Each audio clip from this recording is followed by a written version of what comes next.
things that I've said over and over again is that I believe that at this moment we are in a struggle for the soul of our democracy.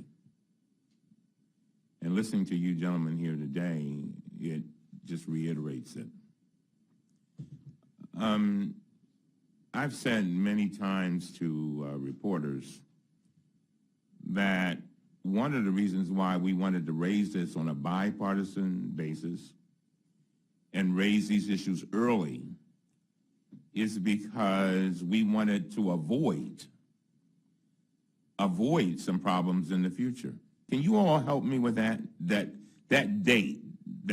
So on one side of the date, I guess we are still in a sort of twilight zone, but once you hit that date, certain things happen. Is that right? Well, once he's sworn in. Here are the risks. There's the constitutional risk of emoluments. That if there are any foreign government payments flowing into the Trump Business Organization, he's in violation of the Constitution on day one. So that problem absolutely has to be resolved. There is a global security risk if we have the president's name up on buildings. That exists right now. I hope President Obama is taking appropriate measures to make sure that we do not have Trump installations around the globe subjected to terrorist attacks to the extent we can control that, working with foreign governments. That's going to be a vast expense. So that risk is right now.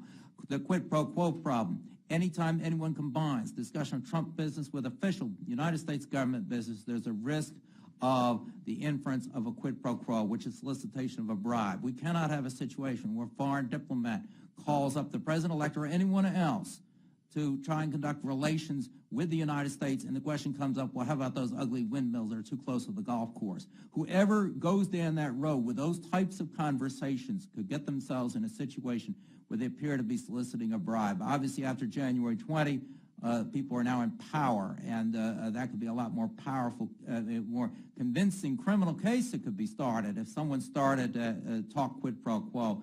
We've got a whole range of problems that exist right now. They're going to be a lot worse after January 20. Of course, he may take some time to sell off some of the businesses, and we'll just have to live with the risks until he does. But I hope it's as soon as possible. Yeah, I want to argue for pragmatism. We can't tell him to have a fire sale. I mean, that would be wrong.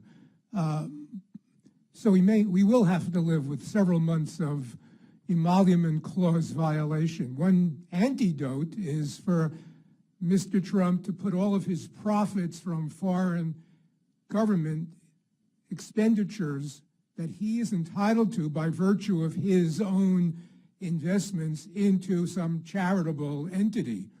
I mean, if he is not profiting at all during that interval, that's a solution. But frankly, you know, if Mr. Trump said today, I will completely divest before summer, I'll take it. And I'll live through the interval happily. I'd just as soon see him start the process. As a technical matter for any other appointee. This would not relieve of the conflicts, but it would be a huge message to the American people and to the world if he signed that piece of paper. I'm appointing an independent professional as a trustee. Take everything, sort it out, and I'm going to focus on the business of the United States now. He can do it with the stroke of a pen. He can do it today. And that's a simple way to address the January 20 problem. Otherwise, we're going to be in this extraordinary situation of immediate constitutional violation as soon as the president takes the oath of office, if he doesn't take remedial measures. That is unprecedented in the history of the United States. Well, Ambassador Eisen, I want to just follow up on some of the things that you were talking about when you were talking about the Russian situation. I agree with you that there are those who are arguing that there's question as to what the Russians were trying to accomplish, what their motives might have been. My position has been clear. The mere fact that we know it happened is enough that should alarm every single American because it affects all of us. But let me go to Los Angeles Times a while back, had a statement, and it said, I quote, Trump has sought and received funding from Russian investors for his business ventures, especially after most American banks stopped lending to him following his multiple bankruptcies. Now, Mr. Painter, how should Congress obtain the details about Mr. Trump's funding from Russian investors? Well, you would get a lot of it from the tax returns. The problem is that he has to agree, like every other president, to make that information public.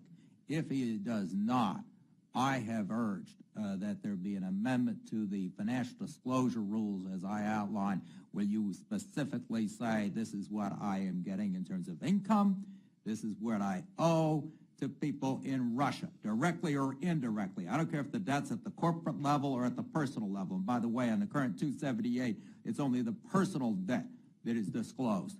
The debt at the corporate level doesn't have to be disclosed, and that's where the real estate people put most of their debt because they don't want to be personally liable. So we don't know who is owed what. It's not on that 278. We don't know by country.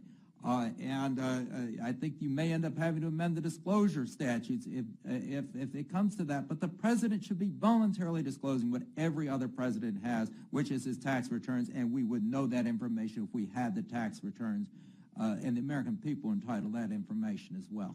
I'm sorry. If you're looking for remedies, you can't require the president to come to Congress and testify, but you can require all of his executives and the Trump organization to come to Congress and testify.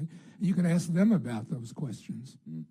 Well, we were trying to do that. That's one of the things that we had asked Chairman Chaffetz to do, to bring folk in so that we could begin to address these things early, and we haven't heard from him.